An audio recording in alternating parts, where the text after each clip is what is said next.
Mano Nabudi Shariram Indriyam Tanmatram Bhutani Nabuta Panchakam Aham Kritas Chapi Tam Swarupanam Tamisham Atmanam Upuiti Shashvatam Om Shantihi Shantihi Shantihi.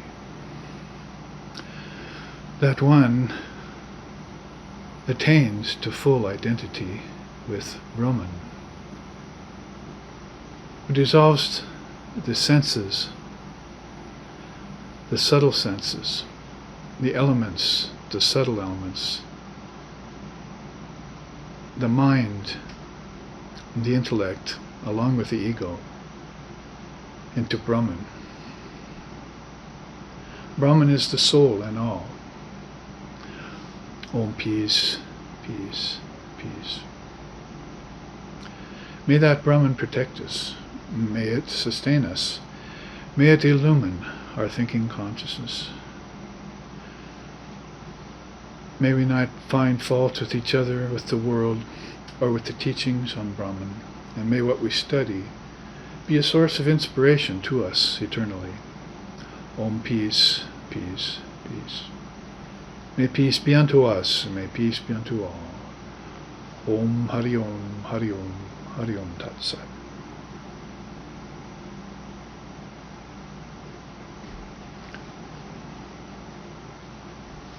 As we were doing last night at our Durga Puja on the 6th day, Svagatam, welcome.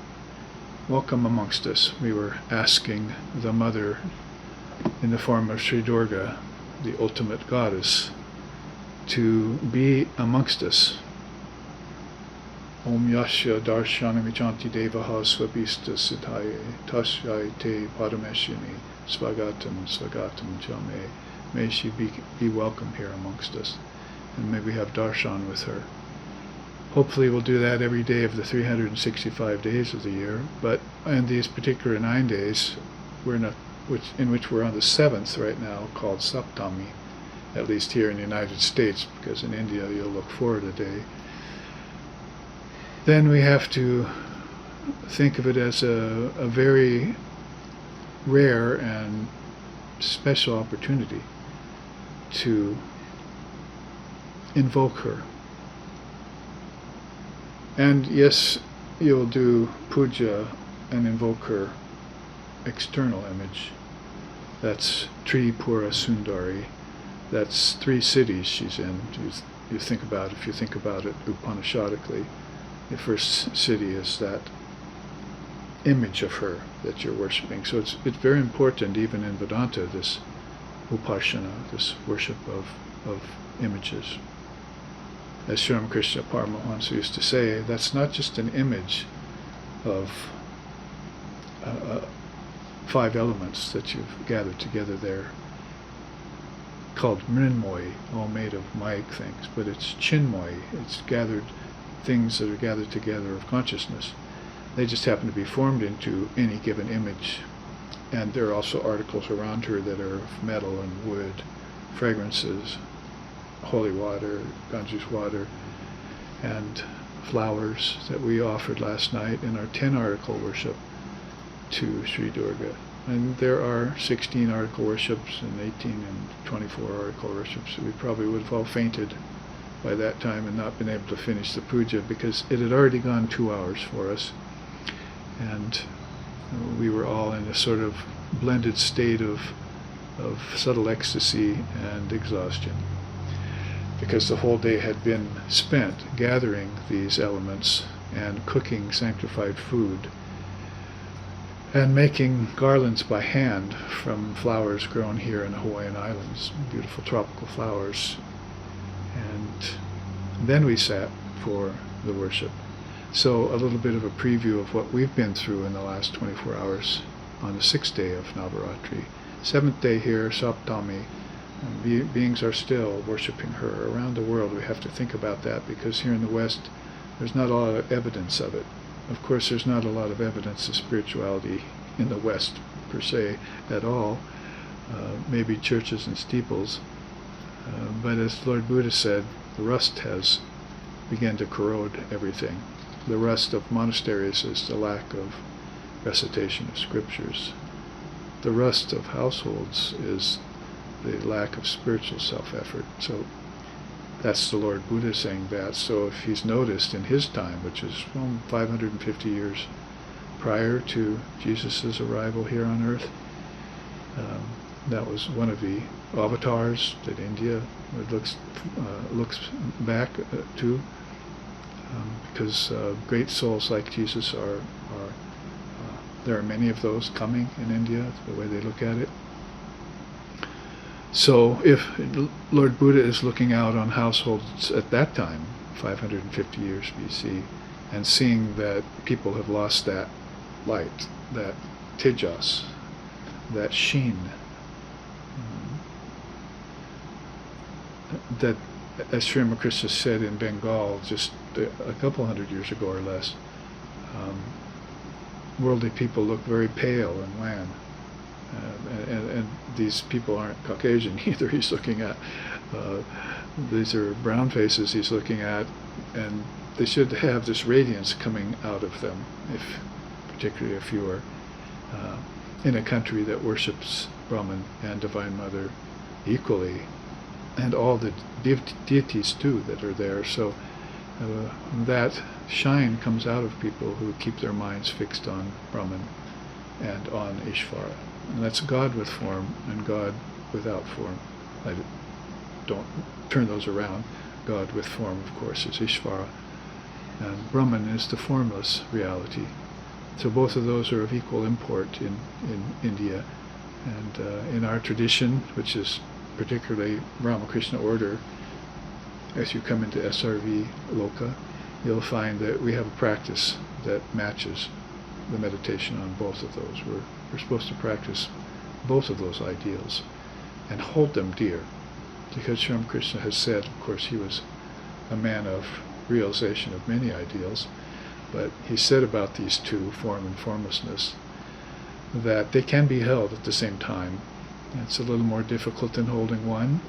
And even in India, he used to speak to people, do you believe in God with form, or do you believe in God as being formless? So when he'd meet people for the first time in that lifetime of theirs and of his, then he would ask them that pointed question, and they would answer accordingly.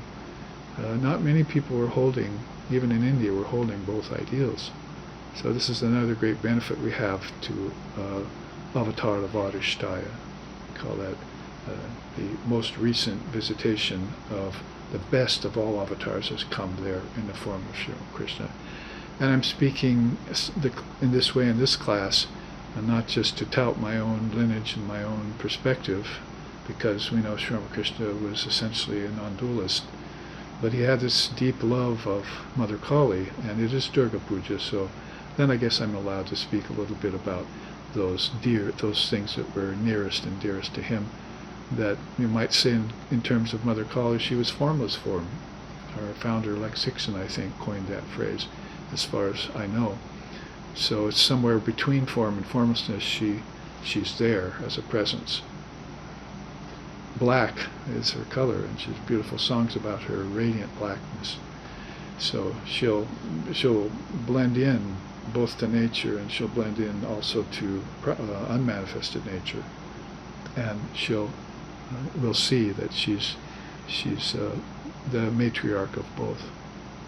Sri Durga Gayatri Om Katyayanaya Vidmahe Kanyakumari Dhimohi Tano Durga Prachodayat. So we saluted her with her mantra, the Gayatri, Durga Gayatri, here, live streaming, saying to everyone who is watching right now and everyone who will watch around the world that we are invoking the presence of the Divine Mother. And may she reveal the subject of this class to us, because she's the Mother of Wisdom.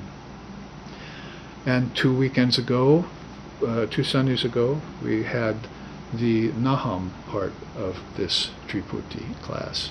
And today we want to look at Kaham. And next Sunday we'll look at Saham. So basically it means Naham, I'm none of that, you see. Or you could say, maybe if you want to put it in characteristic form, what am I? And then that goes to Kaham. If I'm none of that, Naham, if I'm not the little self, you could even interpret that with all its various things, then who am I?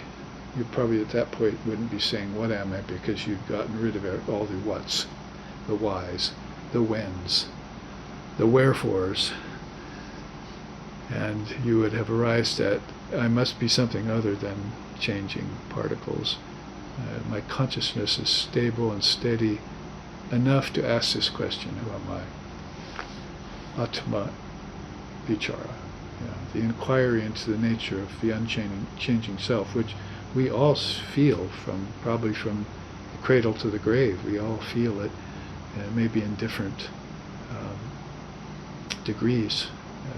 But the involving spiritual aspirant, you'll know that I've just changed that from the evolving human being to the involving spiritual aspirant.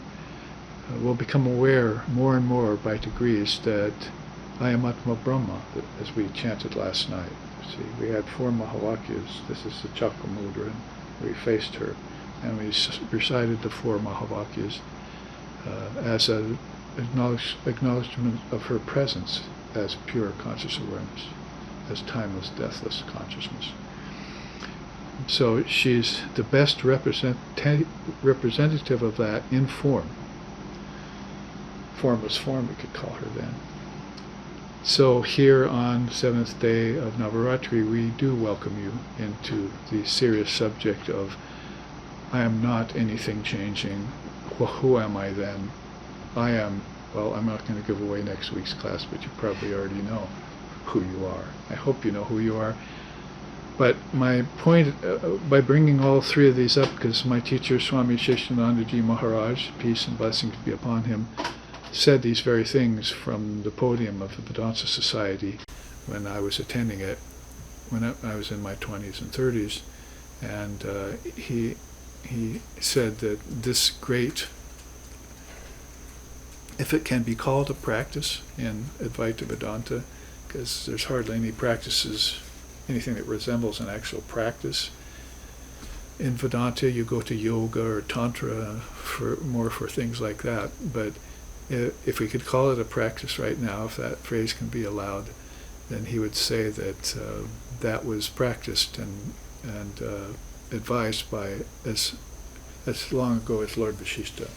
We know him as being one of the mind-bore sons of Lord Brahma and one of the 7 great rishis and so forth. So we had him way back in time, whenever Ram lived, which is before Krishna lived. And so that's how long ago in ages or millennia we'll have to look to find this great soul. And then he mentioned that it was also practiced and brought forward by Ramana Maharshi, who then said Naham, Kaham, Saham. So we did Naham 2 weeks ago, and we found out that, as I just chanted, Mano Nabudi Shariram Indriyam Tanmatram Bhutani Nabuta Panchakam, Bhuta elements, Bhutani, Bhuta Panchakam, all 5 of them, and all the 5 elements of air, earth, fire, water, and ether, and then the senses. Not only the gross senses of seeing, tasting, touching, hearing, and smelling, but the subtle senses, tanmatras, and subtle elements that go along with those. Where these outer senses came from are back inside of your mind. You can see tonight in a dream. You can hear tonight in a dream. You have subtle senses. So these are activated at night, and they're sort of hidden in the daytime when you're waking. It's the opposite when you're waking, and in dreaming, you operate these gross senses, and everyone lives through them and sees objects and thinks that's real and takes it all so damn seriously, you see. So we have to have a little bit of witness consciousness mixed in with that. If you know that Saham, that I am Atma Brahma, that this self is Brahman, like we said with those Mahavakyas, Aham Brahmasmi, it can be no mistaking that. In the seminar we gave last Sunday, which is why this class is delivered a week late, as it were, I coined that phrase, no mistaking moksha. As you look at liberation in terms of India, there's no mistaking it for anything that changes, evolves, transforms, moves, and so forth. All those things have to be absent before the soul can say, I'm free.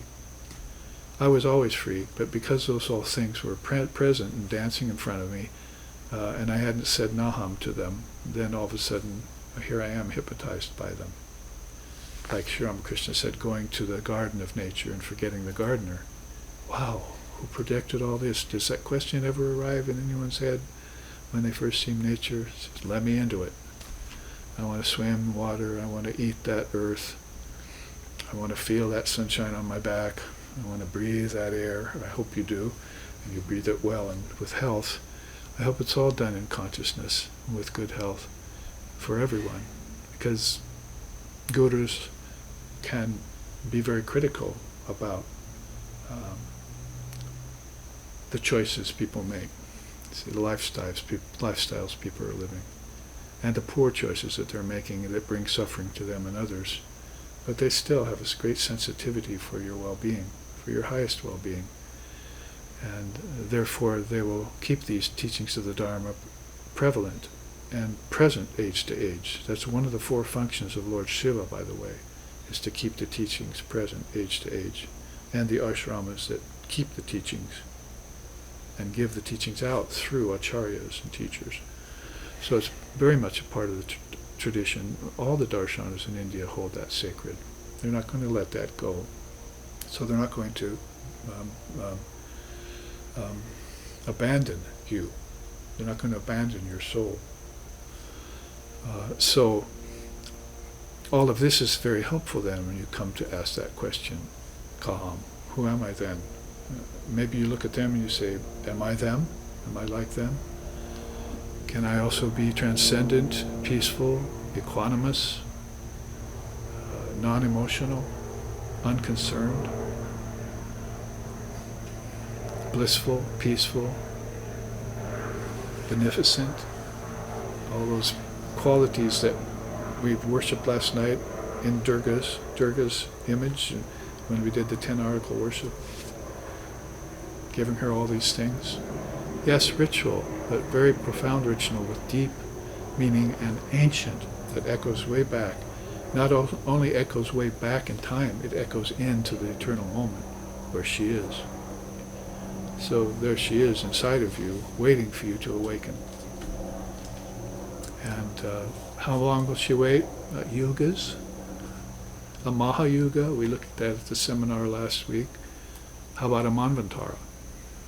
How about 4 billion years, which is one day of Lord Brahma's life? Will she wait that long? Well, if one day of Brahma's life can go by and she's not affected by it, then time to her must be infinite and boundless, like consciousness. So my usual preamble to this, because we had a week off with that seminar, this is SRV radio station 108. We are all the Dharma all the time, 24 hours. So our week off last week was a seminar. Now here we are back with a puja this Saturday and a class this Sunday. We keep at it. And that's so that people will know these teachings. Somewhere in the world there are people who want this very much. Yes, some people will come, they wanted it, they thought they wanted it, they'll abandon it, run away, and maybe take another bite in another lifetime, who knows. Some people will come and say, this is what I've always been waiting for, and I might have been waiting lifetimes for this. I've certainly been waiting a half a lifetime, or a third of a lifetime, and I better get going now. So that I can realize it in this lifetime. Because we're just saying here, Naham, I am not this, is the Neti-Neti part of that practice. But when you just say, who am I, you think the answer comes back, you are the Atman, you are the eternal soul, you are birthless, deathless, timeless, and so forth. Is that it? Then I can walk away and take that on wise counsel as being the truth? Well, the proof of the pudding there is what happens after you walk away. Did you stay in enlightenment? Did the gunas get put on hold? Or did you fall into slothfulness, restlessness, and love of pleasure again? Tamas, rajas, and sattva. That's going to take a few days to find out. See? And then when you find out that they're probably still coming at you in cycles, then you have to do a practice, you see, because this is what we'll get to when we're talking about Saham today. Who am I? It's not enough to ask that. And then, yes, you should hear it and take it on good faith from those who have realized it, but they have realized it. They are Saham. You are still back here at Kaham.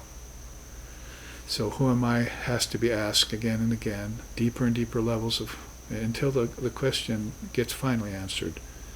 I am Atma Brahma, or Pragyanam Brahma, or Aham Brahmasmi, if you want to go straight, cut straight to the chase. You can't, that's why I'm saying, there's no mistaking moksha, there's also no mistaking that Mahavakya, Aham Brahmasmi. I am Brahman. So that's going to go straight to the heart of the matter, and you'll find out pretty soon, Aham Kratas Chapi. As I chanted, you have to also dissolve the ego, not just the senses, elements, mind, intellect. Aham Kratas Chapi, Viyat Swarupakam. You dissolve Aham, the small ego, into Swarupa, into the essence. Tanatman Atmanam, you see, so I am the Atman. So when you do that, then there's no mistaking that Aham Brahmasmi has come true or been true all the while, and you hadn't been aware of it. From cradle to the grave, my teacher used to say, people aren't aware of that fact. They may court it, they may come close to it, but you have to come close to the fire and burn everything like ashes. There's another quote. The quote I'm explaining right now is from the Avadhuta Gita, but there are quotes by Shankara that says these very things, mind, intellect, senses, and everything, you have to burn them in the fire of wisdom, the same as you would burn leaves, fruit, camphor, and wood in your homa fire.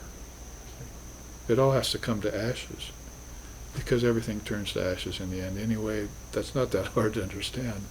Your body will be on a cremation pyre before too long. Or insects will eat it. Or the animals will have it for lunch. Whatever the case may be. The little tiny things inside of you will eat you away. There's that interesting story about that as we look at Lord Buddha's emaciated form here when he sat for 49 days to get his nirvana, or to realize again how deep nirvana goes, that there was this sannyasin wandering, he wandered into a village, and there was a man selling meat. So he just stood across the street. So the meat seller looked across there and he said, Sadhu sannyasin, and they go, oh, well, okay. So the sannyasin just stood there for hours, So finally the man said, well, I should offer him something. So, come over here, sannyasin, sadhu. I'll give you a strip of meat here, you see. So strips of meat are hanging there in the sun, and the flies are buzzing. You know the drill. So this grisly fare. So the sannyasin just shook his head. So he said, oh, okay, well, I gave him something free, offering my heart. He didn't want it. I'll just ignore him. So he stood there longer. So finally he said to the man again, no, please come over here. They'll give you this for free. You realize this is for free. You really look like very emaciated. There's no meat on your bones. Come here and let's put some meat on your bones with this meat. And the sadhu then spoke for the first time and said, well, that's okay, I'm fine. I have enough meat on my bones to feed my worms. This is what I mean about things that eat the body. So it cannot be the self. In fact, it's very despicable to think about it as the self.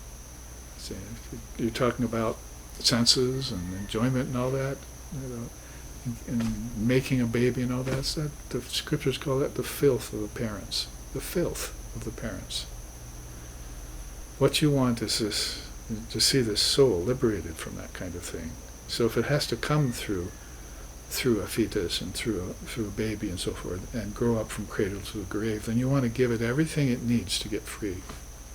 Everything it needs to get free from that condition it's in. A few illumined souls that come into the body, they know this, so they will come with pure minds. So what was the purpose of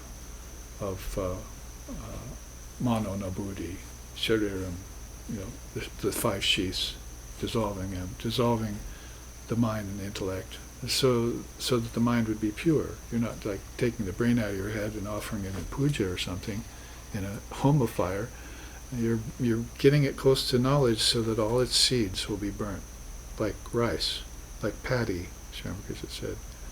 If you strew paddy around the ground, rains come, riot of growth. Warm the paddy over the fire for a while in a pan, then strew it, rains come, no growth at all. So you don't want to grow more bodies. Most people can't even get to the place where they think that there are an opportunity for more bodies. There's just one body. So those people are limited to that view. But there are people then who entertain the idea that I can have more births. And when they first hear that, they say, great, I've seen it happen, I've heard it. You mean I have more bodies? Great, I'm so happy about that. But then it seems like once they are satiated with the world, and they become world weary, and disease comes, and old age, and growth, and disease, and death, and they realize that this is coming upon them maybe again and again, and they have to pay for the body to the last farthing, to quote Holy Mother, then at that time they might start thinking, I'm gone and gone forever, as he said. Have no hope for me, for the body, for the world forevermore. I'm gone and gone forever. So he's thinking of no more birth in the womb of matter for me. No more birth in the womb of matter for me. But a Jivan Mukta would say, no more birth in the womb of matter for me, only emanation from my Divine Mother. So if you have yourself a source that's birthless, deathless, and you're a ray coming from the sun, a ray just gets brought back to the sun again. So we come from Mother, we sport here, we return to Mother, or to Atman, or Brahman, however you want to put that. Mother's always the best intermediary for that, at least the intermediary. So basically, when you come to Kaham, now that we remember back 2 Sundays ago, if our memory is good enough, what was it, Naham, that we said Naham to? So basically, senses, body, so forth.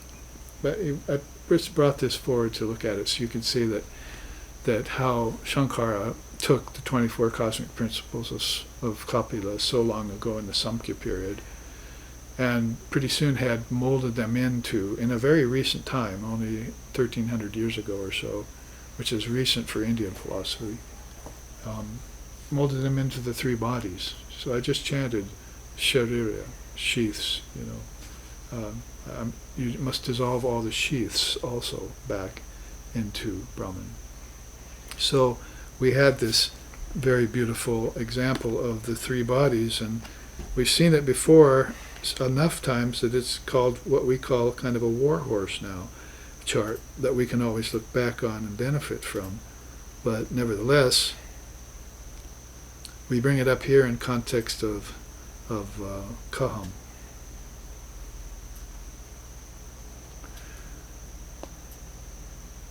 Your 3 bodies are stula sharira, basically the 5 organs of action, deha, the body, and the 5 elements. That's here. First body. There are 3 goddesses here, as it were. So basically, the first body is your gross body, Naham, right? So I'm just kind of giving a little review of 2 Sundays ago, only in a more concentrated way. Naham. You could say Naham. I'm none of that. How many of those bodies have come? How many times have you owned senses? How many times have you cavorted about in the 5 elements? And still you don't have enough? You're not satiated yet? Well, why is that? Because my teacher used to say, satiation never comes. That's why.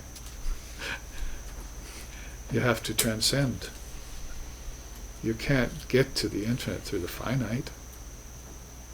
It's not possible. You have to transcend the infinite. So here's this method, dissolving everything back right now where you sit. How long did Jesus sit in the wilderness? How long did Buddha sit under the bo tree? How long was Muhammad in the wilderness? Well, definitely long enough to realize that they're not realized Naham. Not only for themselves, because they probably already knew it, but for all the people that were following them, that were looking on. In Buddha's case, just a few renunciates living with bark as clothes and boiling leaves for their dinner, for soup. They were all looking like this, you see, and they thought that was the way, but Buddha saw a better, higher way than asceticism. And then that's where the Four Truths and Eightfold Path and Praticca Samutpata and all these great Buddhist things came out of the tradition. It was just waiting there to come out, you see. And it just needed a great messenger to come and just touch it. Just touch it. The divine touch to the great mind. And then everything comes spilling forth, like, touching a bee's hive at night. And all of a sudden you hear the humming in there. It's Om. And there's going to be lots of particles of Om coming out of that nest. You better stand back. And try and comprehend. So, Naham. Then there's the Sukshma Sharira. And basically, there's the next one. So I'm just going through, you can look at this up in Footfalls and the book we put out to see this chart for yourself. But basically it says you're not the desire and action. That's from your mind. Sukshma Sharira is the subtle body you have. Your gross body, we know what that is. Pretty easy for people to say, yeah, I understand your point there. I'm probably not that. I wouldn't want to be that. It's sort of assigning myself to a spiritual suicide and identifying with matter. And, matter doesn't have that great a life. There's no sentiency in it, for one thing. Can't do what it wants. But you can see the mind has a much more active life, more shiny, more sheen to it. That sheen that we're talking about, that light. So desire and action are in it. Ignorance, or i.e. nescience, is in it. Not knowingness is in the mind. That's ignorance, or avidya we call it. The 5 modes of life force are in there, called 5 pranas, which Vivekananda called the 1 prana in 5 forms. And the 5 senses of knowledge are there. So you've got 10 senses. That's why dissolve, mano na buddhi, shariram, those are the sheaths, and then tanmatram, 5 senses, and then indriyam, the 5 senses, bhutani, the gross senses, and bhutani, all the 5 outer senses too. So he starts from the inner going out. We're going from the outer in. So if you work your way up here, the 5 modes of life force was not given by Lord Kapila in the 24 Cosmic Principles. And I'm not going to go into why, but it has been a missing element. Vivekananda came here to the West and he said, you don't know about prana and you don't know about tanmatras. You can conceive of other things because they're in your knowledge base, like intelligence, consciousness, but you can't conceive of these things. You don't know what they are because you've never heard of them. So if you have many lifetimes where you've never heard of a thing, and you try and present a teaching about it to people, they're clueless. What do you mean? And so that's what we are. That's what our biologists are. They don't know that there are subtle elements from which gross elements come from. And it doesn't take 4,320,000,000 years to produce them, so that you can finally know them later. That's called knowing after in Vedanta. You have to know now. And some souls know before. So talk about Triputis. So basically, Gyanendriyas are the 5 subtle senses, and then there's this 4-fold mind called the inner organ. That's the seat of everything manifesting. And it also holds everything unmanifested as seeds in it. The seeds for all of these things, nature, fire, there's a seed for water, there's a seed for earth. It doesn't just happen over evolution and time. It's always present in the mind, in its seed form. Then someone, like I said, just touches it with a higher power, with some Shakti, and burgeon, there it goes, you see. And it's just like fireworks going off in the sky, as Krishna said. Some of them are cheap, some of them are expensive. Subtle body. Then there's a causal body. Well, hush my mouth. There's nothing to say about it. You can't find anything in the scriptures about it. So how are we going to know that? Call it deep sleep and try and think about what happened to us when our ego went away last night and we weren't who we thought we were during the day and during dream. I mean, do you even know who you are during your dream? I mean, we're talking about Kaham here. Who are you, right? I hope you're getting this connection. Do you even know who you are in your dream? Sometimes you don't look like yourself. Sometimes you don't act like yourself. You have some kind of knowledge you possess that you're calling mind. The ego is holding on to that desperately. But it's all changing. It's more changing than it is out here.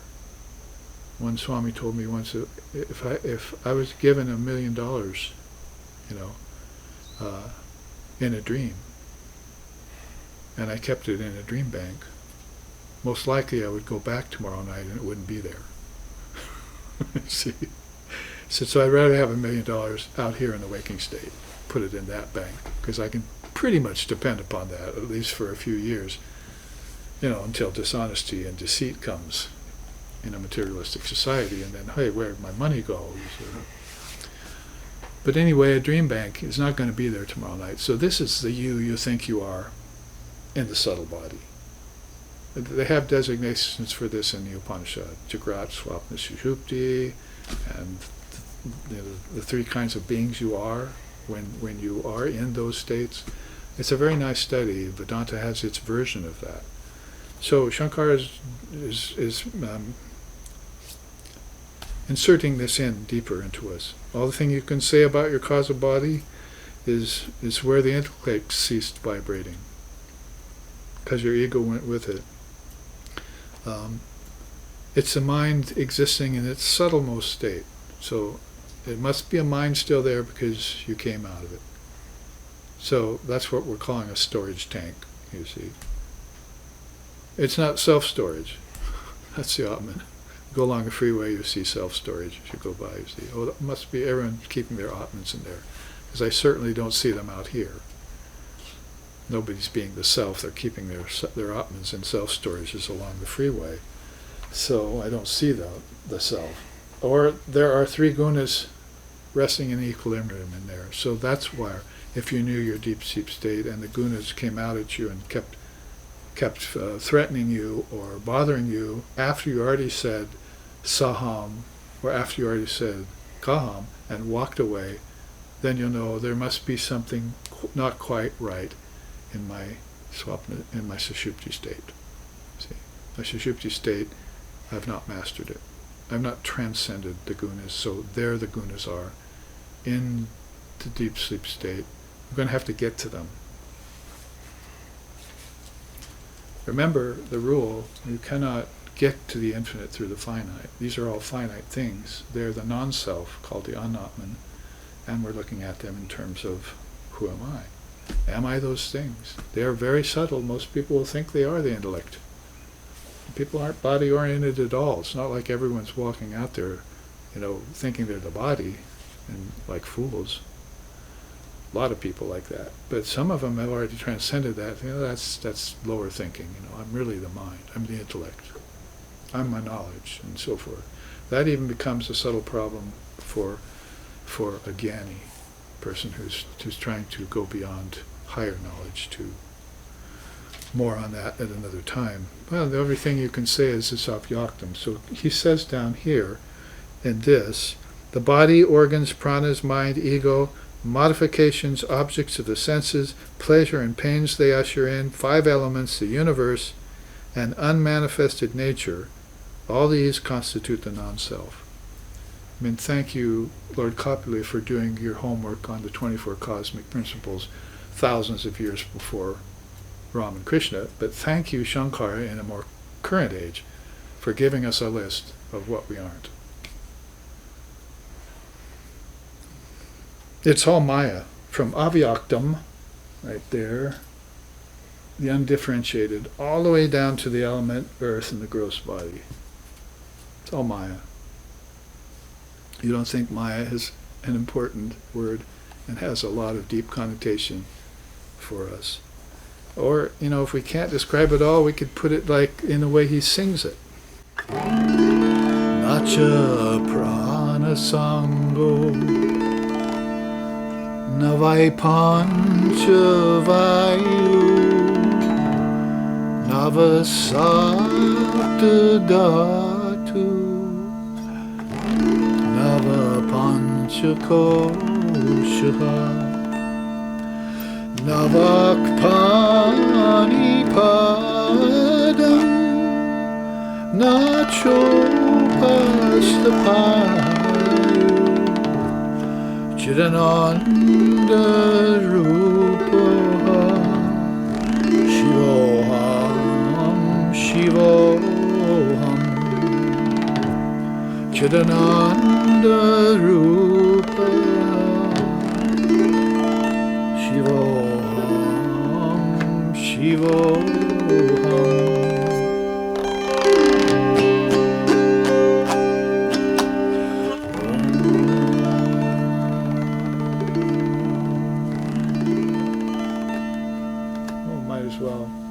Put Om there above Afyaktam.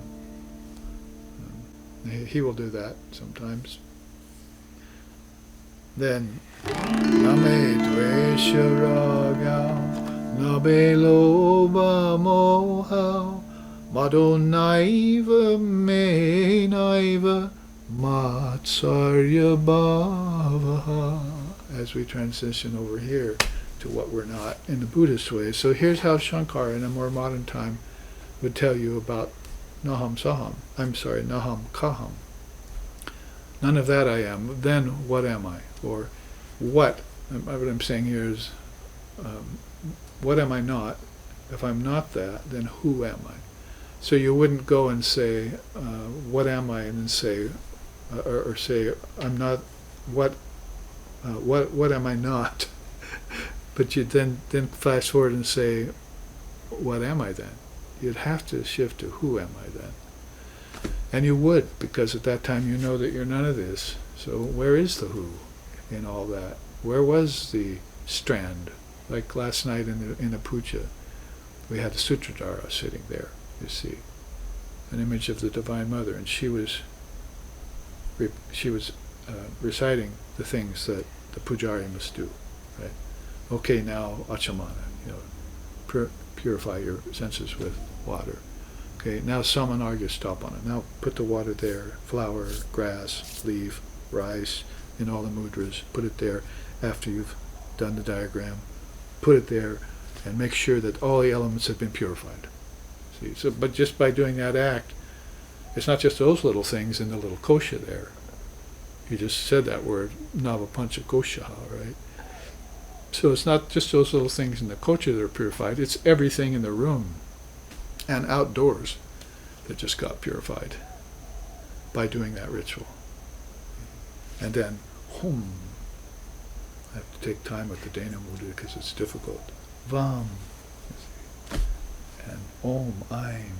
See, you make it all pure. And this is all part of purifying outer elements before you finally do a pranayama.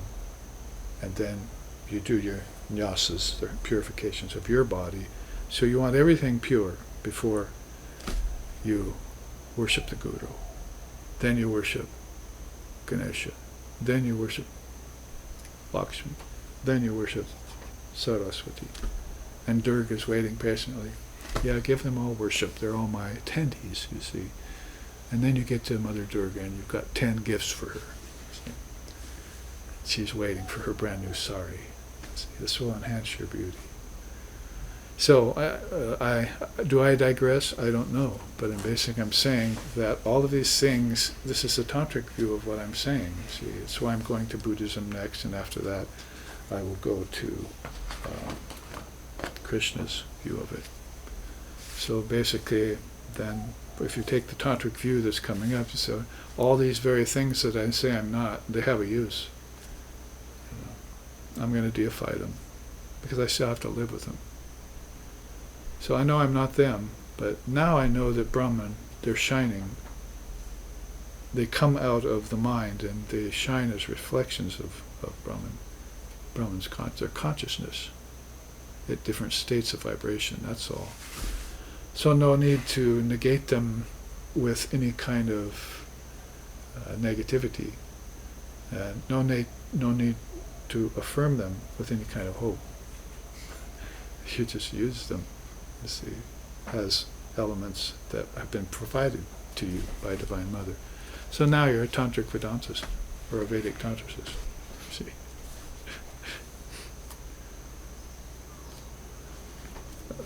Maybe you can add that into I am all this, see. Because the Neti-Neti has to turn into iti-iti. All right, so with a song there, you hear a little bit.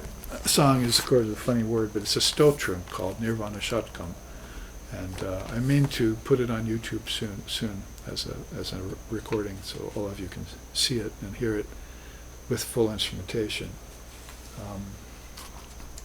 So let's look at something else that when one finds out about Naham,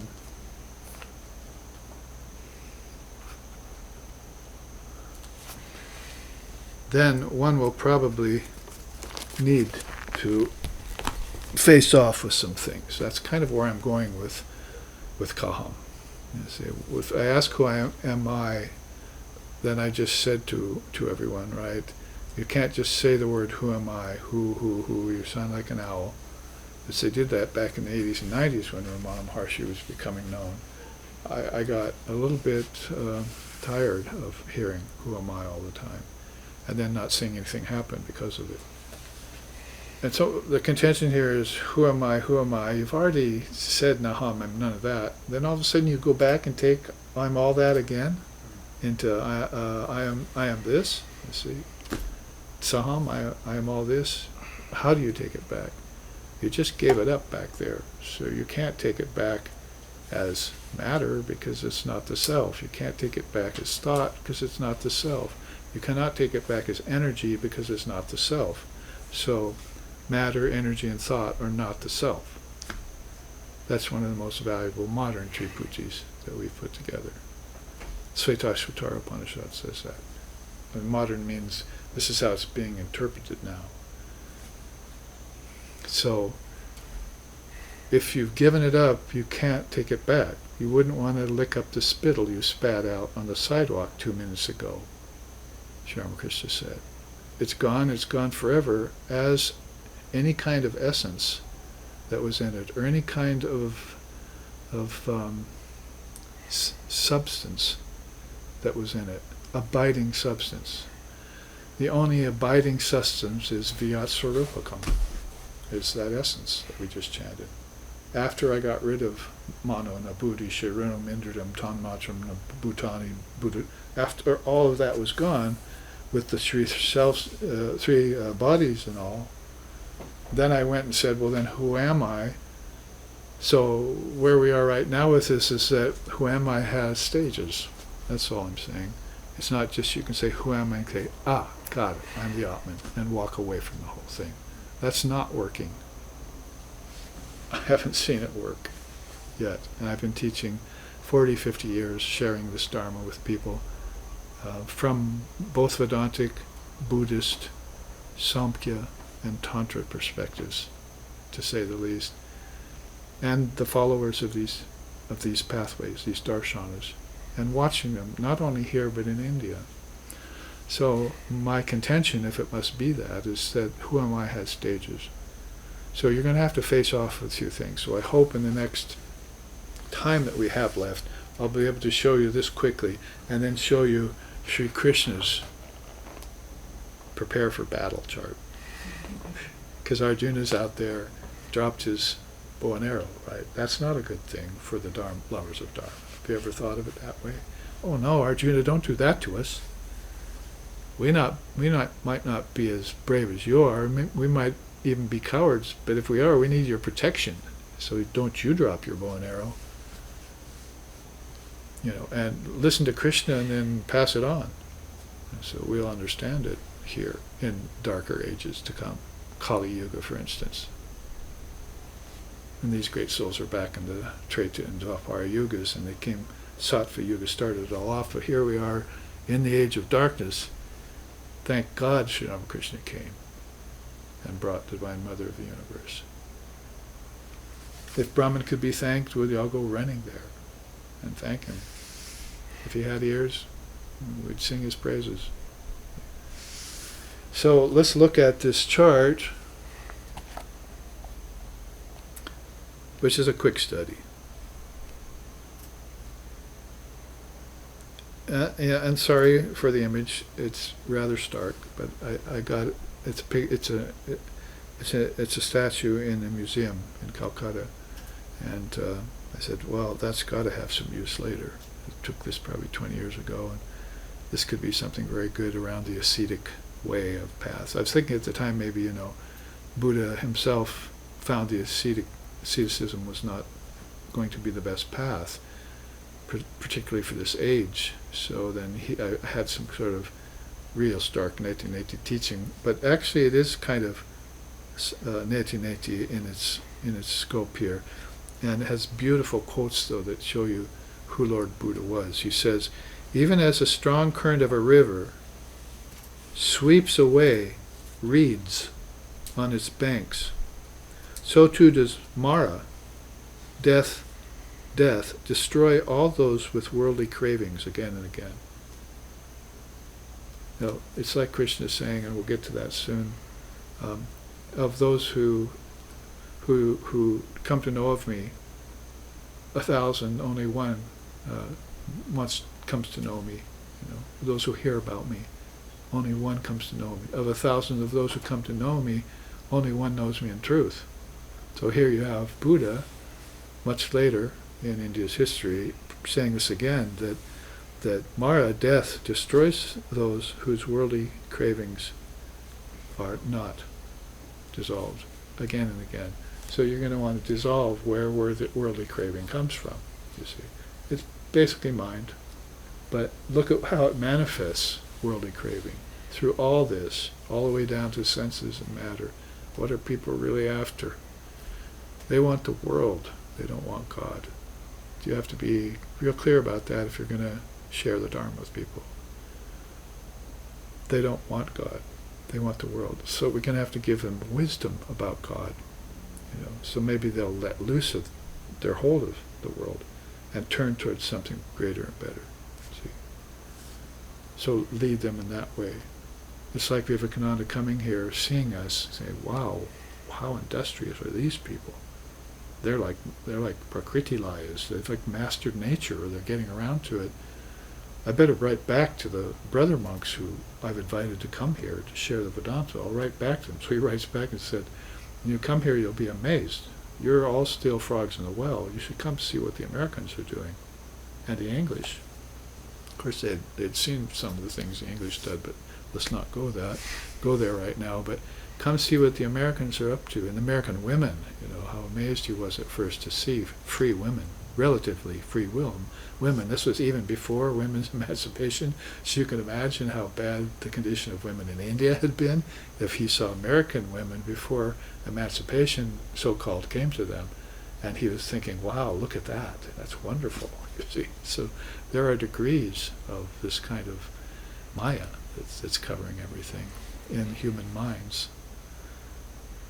So he wrote back and he told them, yes, they're amazing in their mastery over nature, but they're just infants in spirituality. They don't know a thing about spirituality. He was looking at the religion that was here, a fundamentalist Christianity, an outdated Judaism. I mean, he was looking at these and he's going, oh my, is this what you believe?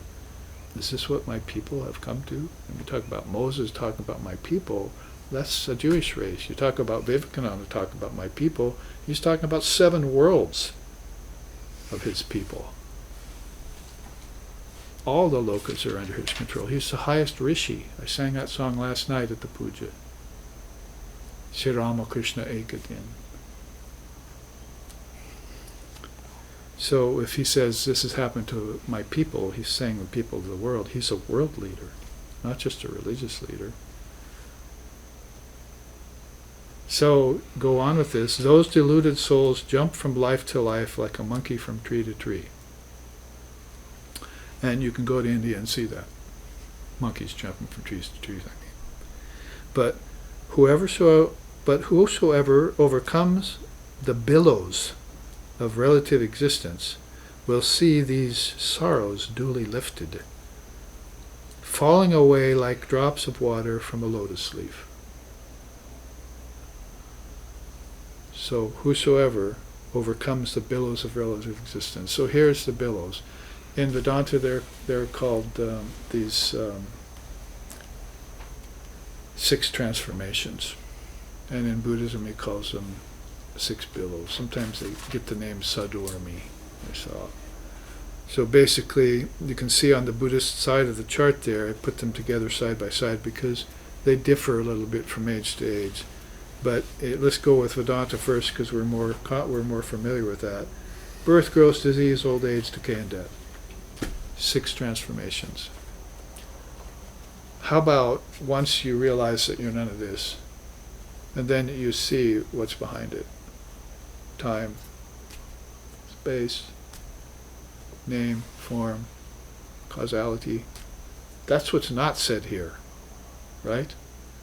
So you're getting a biological reading of Samkhya here in Shankara's hands, but you haven't yet seen the philosophy of India that it's based upon.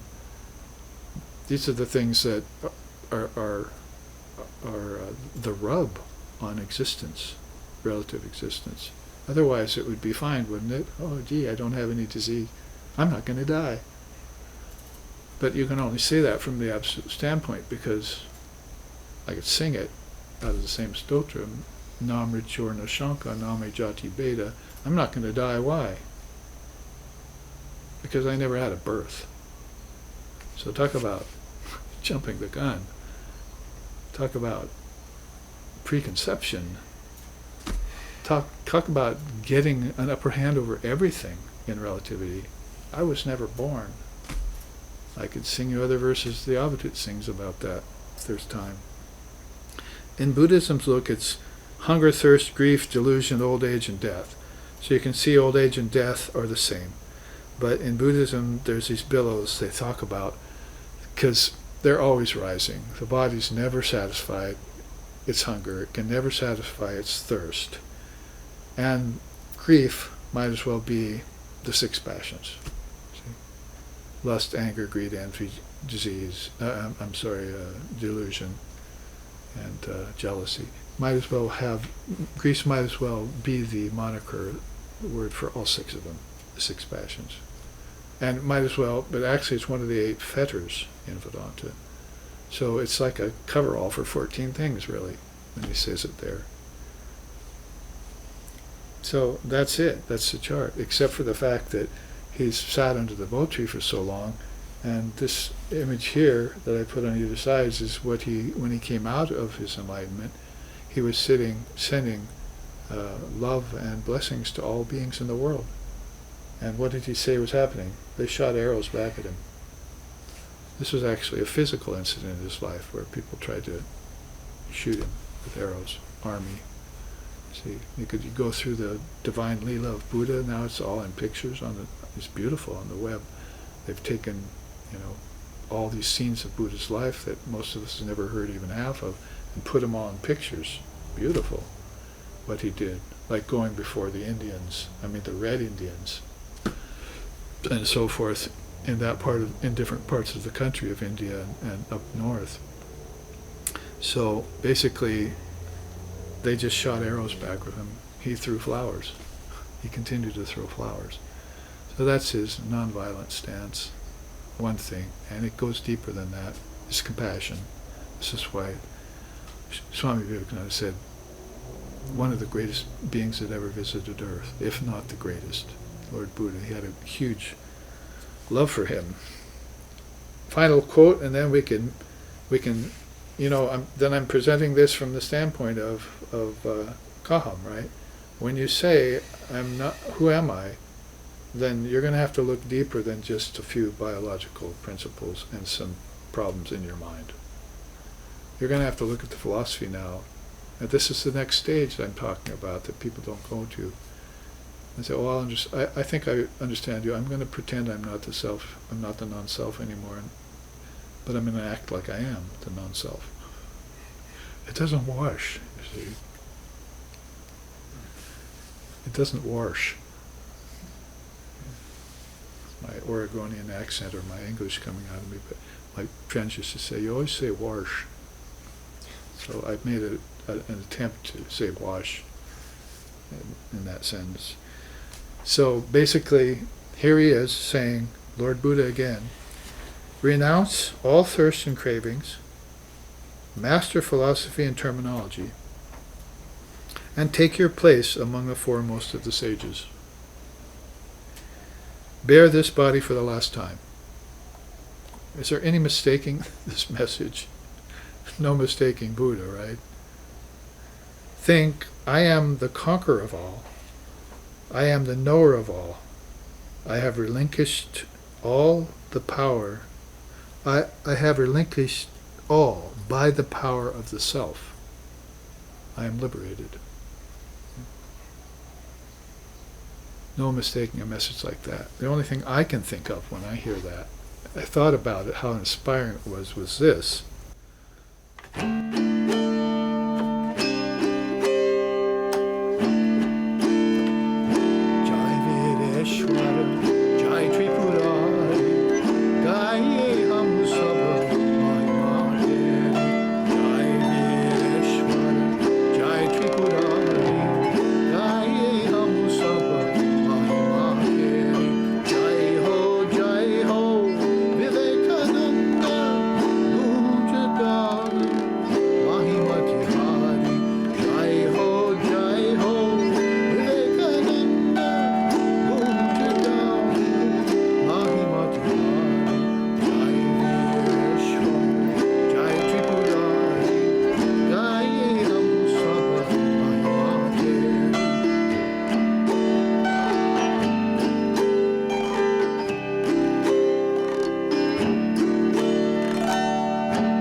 This beautiful song written in this day and time by Swami Sarvagananda of the Ramakrishna Order says, Victory to Vivekananda, hail unto thee, an incarnation of Shiva, who destroys all negativities.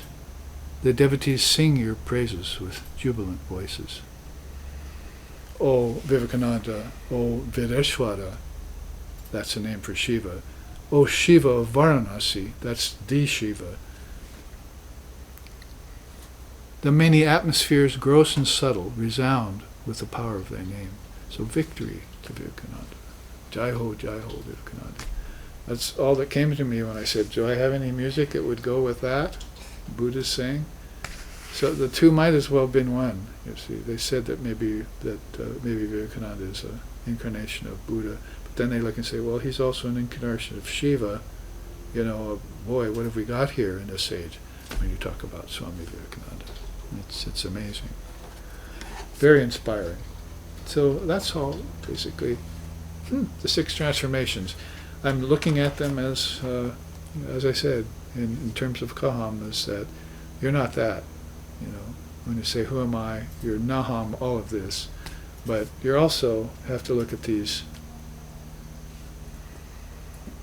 more, how to say it, you know, these more philosophical tattvas. Because these are physical tattvas, psychological tattvas, right? Now you've got philosophical tattvas that go in with this answer you must glean, when you first answer the question, who am I, after you've gotten rid of all of it. Gotten rid of it means you know for certain that you're nothing changing. It's probably as succinct and concentrated as we could say. We've lost sound. How long ago? Sometime during the music, which sounded sublime over his. Okay. Well, should I turn this off and on, or is it the computer? Yeah, try that. I don't know if it's...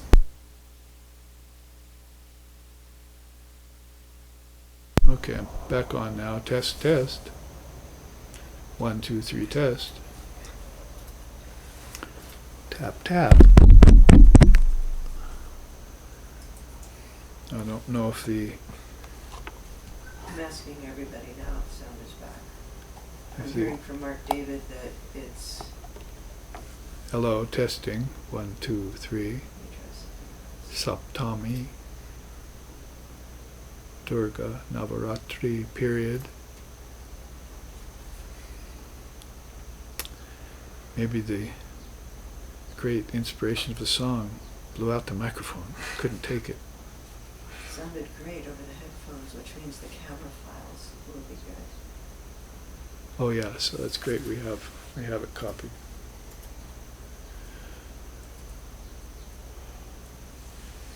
Well, another thing we have to say about Mother Durga is her name, at least one meaning for her name is hard. Durga means hard, difficult. So she's hard to know, no doubt about that, but what aspect of the mother isn't, in a sense. But there's also, she takes very difficult things and makes them possible.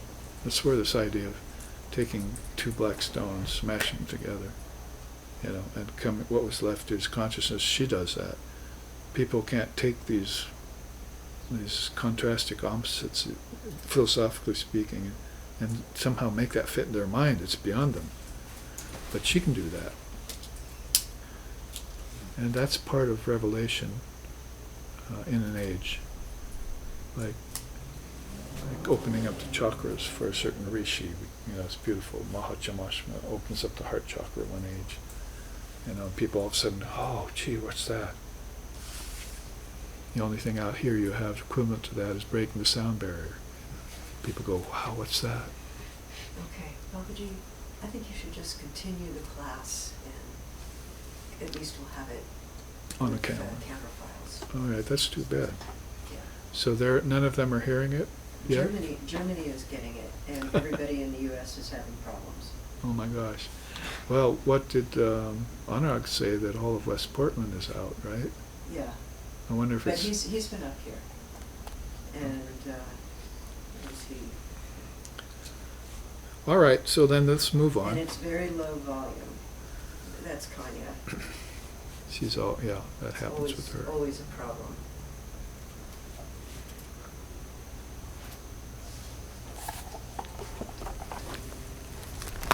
All right, well, we can move on to the class and get it on the camera. People can look back later, right?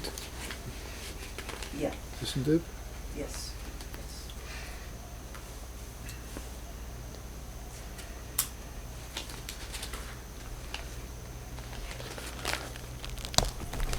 Okay then. We just got a little break, a little breather. Shall I go on then, Anupam? Yes. All Please right. continue. All right, so the point is made, right? So philosophical tattvas are also a part of the question, who am I? To bring it down to just, I think it's a very nice layered way of thinking of it. Because I don't think people, when they ask, who am I, they might be thinking just about, oh, he wants me to get rid of the ego.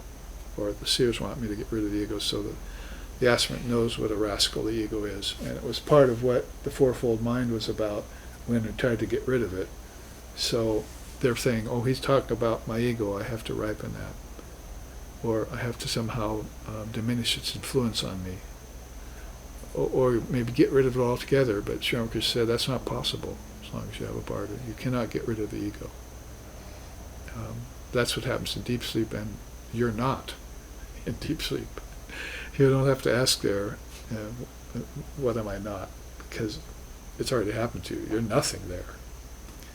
And you become something again until you start dreaming, and then waking. So all of this is the dynamics of the ego. So most people then are probably thinking about that, but when you go deeper with the question of who am I, they're probably not yet covering all the physical tattvas because they still have to use them. So there's a danger of them not being renounced fully. And also then the mental body, the sukshma sharira, probably they have to use that too, even more so now. And they might have some scars and karmas still in that. See, so when you ask who am I, maybe the intellect is still not as clear as it should be. It's still being influenced by the ego, and the mind is still attached to dualities, and the thoughts are not that high all the time because of the gunas. So you see what I'm saying here, I hope. Yeah. So then you get up to at the deep sleep. You might as well be talking about such things as time, space, name, form, and causation. All right, so I don't want to kick a dead philosophical horse here, but points need to be made. So then let's look at Sri Krishna's take. And if I put it here on this chart. Prepare yourself for battle. What are the signs of battle when you ask, who am I? Well, there's the backdrop of the two armies on the battlefield of Kurukshetra. And there's Arjuna on his knees before Krishna, wanting to get some information. They've both stepped out of the chariot, which Krishna is driving for him, so that Krishna is not actually a participant in the war as far as any kind of action except being an observer and driving Arjuna's chariot. Krishna's his beloved friend at this time. He doesn't know that he's the Lord of all the worlds, Maheshvara, Sarva Loka Maheshvara. Doesn't know that yet, but he does know, he's beginning to find out now, discourse by discourse. 18, as it were, discourses on the Gita. Krishna is, by the time he starts the first one, Arjuna is depressed. Later on, he's asking questions. Later on, he says, my eyes have been opened. And at the end, he's like, I love you, Lord. You're my all in all. And I will do exactly what you say now. I'll never return to that Naham stage again. And even the Kaham, I won't have to ask who I am anymore. I know now who I am, thanks to your grace. So let's see here what we've got. Arjuna on his knees asking questions. So the feet down there have been assigned transcendence of war in this particular render. Above him, Krishna is giving him instructions in making ready for battle. Those two assignments I put there, above and below, like Krishna's feet there, and then, getting ready to realize what the Lord is telling you by entering into this battle. And I've put two across from each other, like on the two armies, indications of forthcoming success on this side. You probably can't read it very well until you get footfalls and look at it, or watch this class later on the SRV site and so forth. On the other side, indications of failure, pending failure, it says. So let's take Krishna's quote at the top. What is sweet in the beginning is to be avoided, for it generally turns sour in the end. But what is sour at the end is to be forborne and purified, for it gradually transforms into sweetness of true attainment. So here's the Mayic problem coming at us. What we want to go after, particularly if we still believe Naham, that we're all that, is nature, articles, lands, money, desires. And those things are not going to be very good for you later. If you fulfill them in the Dharma, it's different, but most people aren't doing that, not in the Kali Yuga. So it's going to happen that they get some sour fruits. Like a guru's going to come and say, you have to practice meditation. Oh, man. See? And then so they do that till their knees ache, their back aches, and there's all sorts of, my mind rebels on me. Keep it up, keep it up. Oh, God, do I have to? So this is sour fruit that turns sweet later, because pretty soon you've got mastery of your body under all conditions. You're not dependent on food. You're not dependent on, you're not plagued by the mind that's depressed or restless. And you've attained that mastery. Isn't it beautiful in that quote by him? He said, master philosophy and terminology. Again, that just really does not sound like Lord Buddha the way most people picture him or envision him. He doesn't use words. He said, master philosophy, there's a lot of words there. What are the Four Noble Truths and the Eightfold Path and all that, if not words? And also become a master of terminology and philosophy. Well, philosophy, I don't need that. I just need to meditate or love God. I'll pick one of those two paths. I don't need philosophy. Well, Lord Buddha said you did, and he's the best meditator of all. So maybe you ought to rethink this and get your mind clean with some knowledge, some jnanam in there, and get rid of your ignorance, and then try and meditate and see how fast enlightenment comes. So at the top here and the bottom I've put these bubbles because I feel that teachers of the middle path, the greatest teachers of the middle path were Krishna, ironically enough, Buddha, and Sri Sharda Devi in this age. Then I put Sri Sharda's quotes up here that are very beautiful. The top one, she says, God, if not realized in the world, he is realized, God is not realized in the world. He is realized in spirit. Has God ever visited anyone who is devoid of ecstatic fervor? Talk about a pointed statement from somebody who is a witness of consciousness and who does meditate and use the words of the mantra better than anyone we've ever known in history of our world. So that's very powerful. And remember what I said, my teacher said, Swami Sheshanandaji Maharaj, you cannot get to the infinite through the finite. Well, that's his interpretation of what she told him when she said this. He's not realized in the world. He's realized in spirit. So you can't take the world and say, I think I'm going to try and realize Krishna here, or Brahman, because they're not here. Certainly not here until you do Naham, ask the question Kaham, and come to the conclusion, Saham, I am that. I am she. Soham is the way the Tantra put that. It's a one-word mantra for them. Soham, I am she. So others might say, I am he, but the Divine Mother worshippers want, like that word Soham.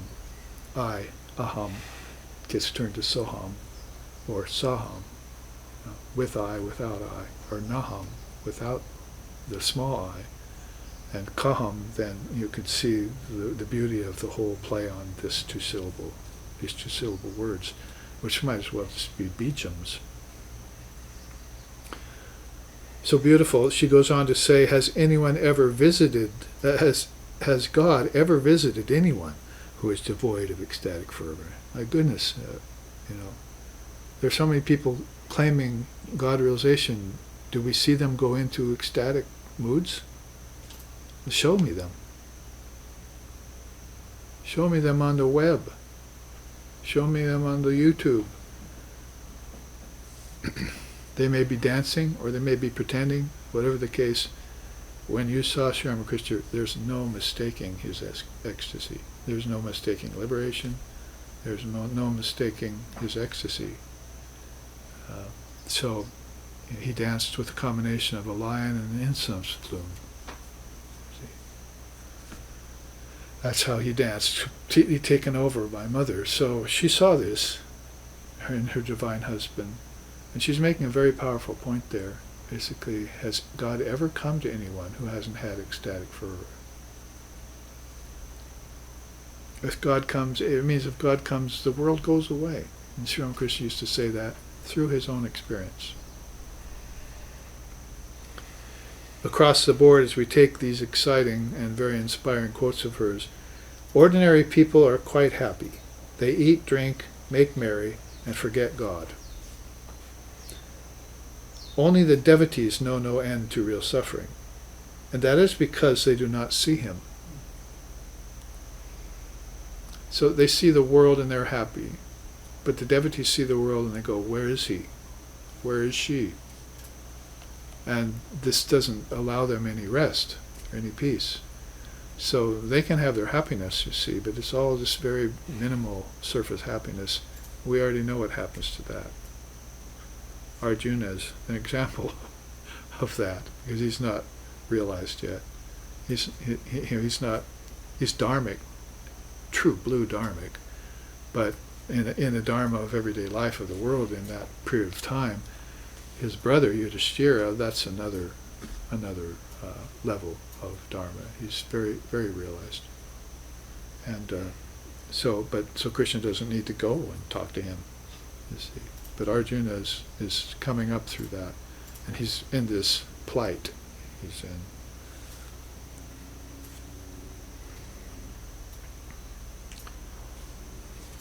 So, and she used to say that then, and basically, suffering, it's only the devotees who suffer.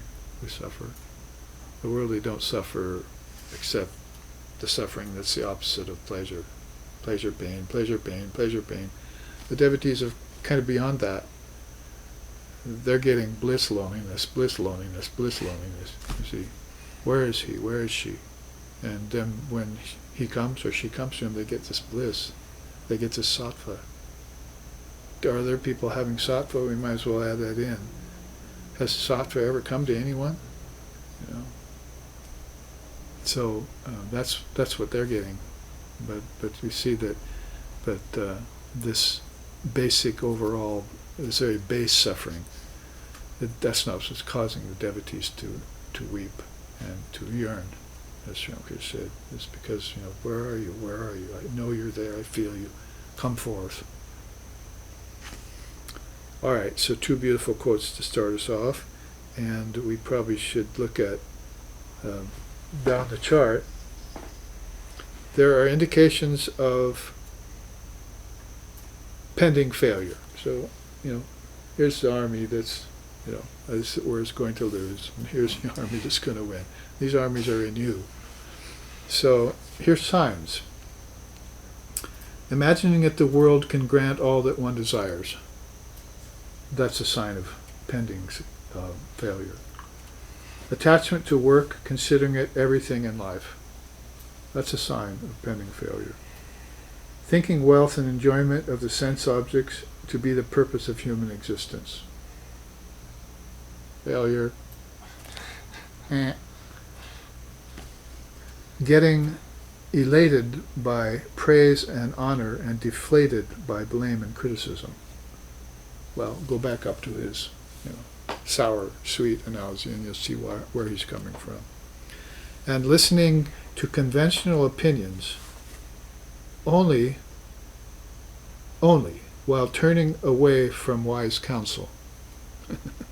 Swami Vivekananda said they'll listen to the words of a fool.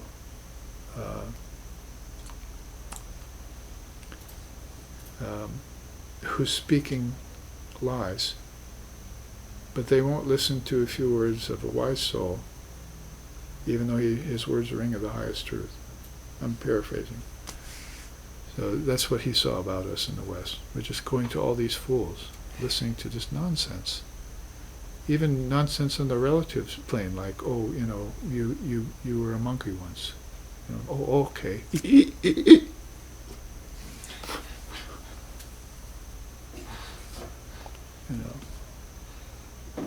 Or you were somehow some little paramecium somewhere. You know how you were those things? As a witness, you were those things. Not as the thing itself. You come out of the Mahat. You come out of the great mind. They come out of nature. Bodies come out of nature. You're never a body. We tried with Naham to get that one past this. Now we're at Kaham. Let's, get with me, follow the dance here. It's like dancing with a kangaroo. See? Try and get these old notions out of your skull. And then let's look at, so there's just some fun I had with this image. It's very, of course, you have to look at it close up and study it. But basically, when I thought about the predicament of Arjuna, the presence of the Lord there, that he's now really listening to with perfect attention, because the war that's around him doesn't just mean, he's got to go out. He could go out there and kill anyone. Nobody can get, and you don't want to get close to Arjuna. You don't want to get 200 feet from Arjuna, even with armor on, because from a moving chariot, he can put an arrow through that chink in your armor, and that's it. He doesn't even have to get near you. He's like a master. But now look what happened to him. See, so what is it that's gotten into him that's made him this way? He's got ancestors on the other side of the battlefield, for one thing. Talk about a teaching from the Buddha. How your ancestors will pull you down, and how you believe they're real, and how you're going to be reborn to them, and then they're going to be reborn to you, how you're going to change places with them again and again and again. Aren't you tired of all that? That you want to be free and then help free them from the same predicament? You're talking about, again, two exact same beings. I was singing a hymn earlier today whose words said, Krishna Buddha, right, it's called the Dasa Avatar Stotram. So you're singing the 7th or 8th verse of that. It's talking about Buddha as one of the Dasa Avatars. Krishna is in the same verse. So, you see that, these are the same being. The avatars are all cut from the same cloth. Just because they have different bodies, are they their bodies? Just because they have, different ways of thinking, are they their minds? Just because they lived in different places of India, are they space? Just because they came at different times, are they time? Or is that all Naham to them? You see, take that back. I don't even have to ask anymore, who am I? So I'm taking this class a few more minutes so we can finish this indications of forthcoming success. The other side of the battlefield, if you will. Feeling a general dissatisfaction with the world. And you tell that to most people, say, I don't like that. That's not a good teaching. I almost like the other side of the army better. I'm joining them. I'm quitting. But that's the sweet, the sour in the beginning, sweet later. Performing disinterested works for a higher end. Try and convince businessmen in the West of that. It's a no-go. Swamis have told me that.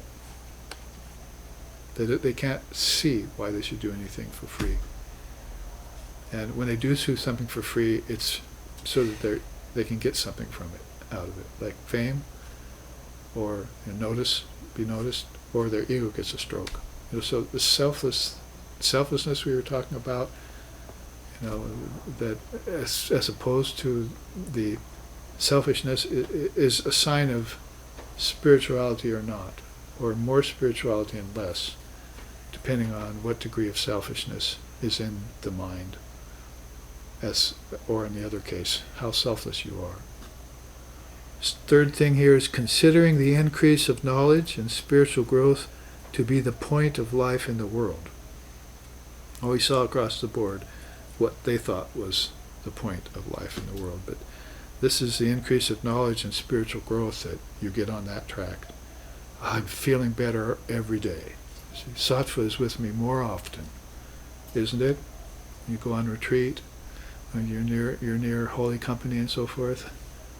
You stay with it long enough. Yep. Never going back. Treating the contrasting duality of praise and blame equally. Equanimity is there. And taking seriously the words of illumined beings and following them. So you're not listening to fools and following them. And anyone speaks your highest good, say, please leave. It's like the ego comes to a party. And you ask it, when are you going home? It says, I'll think about it. So if you get these people around you, they're giving you all this false chatter, and you're befriending them. But somebody comes and says, the cops are coming. They're going to bust your party. I don't believe you. So they give you this good advice that's going to save you all sorts of trouble, and you're not listening to them. Putting that in crass worldly terms. So I'd love to read more of Holy Mother's quotes here, but let's take a few more minutes to read these three, because then now you will have the signs of battle, and you'll have signs of pending failure that are cautions, and you'll have indications of coming success. It's very well put up, and although it's a bit complicated as an image and as text, study it deeply, get up close to it. So Vivekananda says here, and one of my favorite all-time quotes of his, one of them, because it's hard to pick more than 10 or 20 even, he says, there are two tendencies of human nature. One is to harmonize the ideal with life, and the other to elevate life to the ideal. It is a great thing to understand this, for the former tendency is the temptation of our lives. Understand that? You have to look at it and think about it, but you're trying to, in another way I once said, you're trying to drag Brahman down to the world. See? That's the tendency of our life. Oh, God has blessed me. He favors one army over the other. Oh, God is going to give me this, or God didn't give me this. So you're trying to drag Brahman down where it doesn't go. But if you take everything in your life and raise it up to Brahman, like make an offering to it, that's a fine thing to understand, he says. So let's read these final two quotes of Holy Mother, and we'll close. Whatever I could fit in about Kaham, I think the main points were made. Next week, next Sunday, we'll go on to Saham, I am that. She says here, the suffering of worldly beings pains me.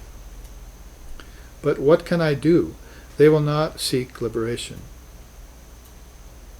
For sincere seekers, however, misery is the gift of God. It is a symbol of his compassion. Wow. I don't think there's any unclarity in that either.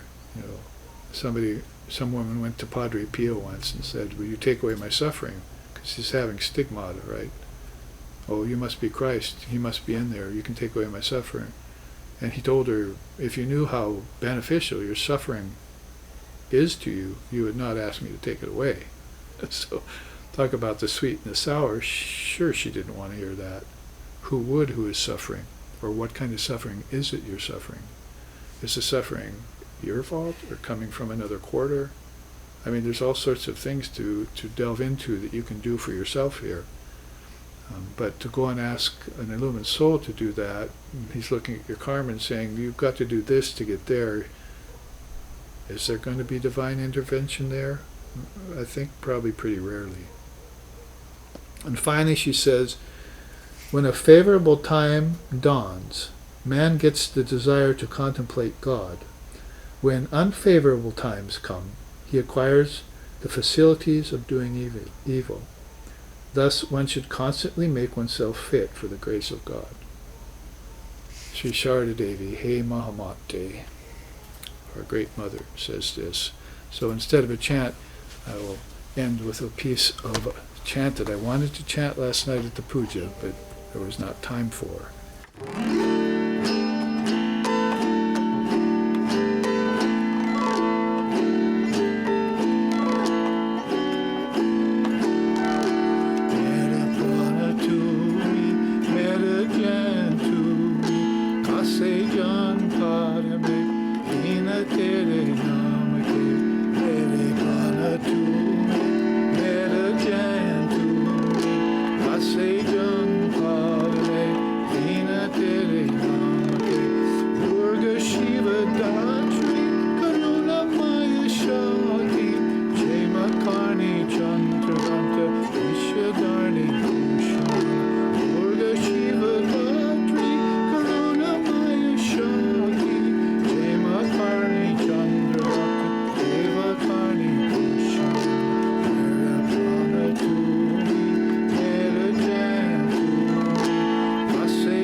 You are my life force, O Mother. You, my meditation. You are my supreme enjoyment. Your name, O Durga, is my only refuge. You are Shiva's vessel, the living force of compassion, a boundless mass of blissful radiance, ever adored by all the gods. You are the mother of the Lord, the holder of all worlds, residing in them all as an invisible play of shadows, subjecting everyone to your playful sport. You are the mind's imaginings, and you absorb a mass of thoughts into you. O humble one, of proud names innumerable, the sages go on speaking about you throughout time. In the illumined mind you appear as light, in the devout mind as the world mother. O all-attracting Shakti, slender-waisted, supple, bestow wisdom and good thoughts. O Ambika, mother of the Gurus, Sri Durga, mother of the worlds, I salute thee. O eternal consort of Sri Ram, who art brimming full of loving compassion, we salute thee again, again, and again. Om Hari Om, Hari Om, Hari Om Tat Sat.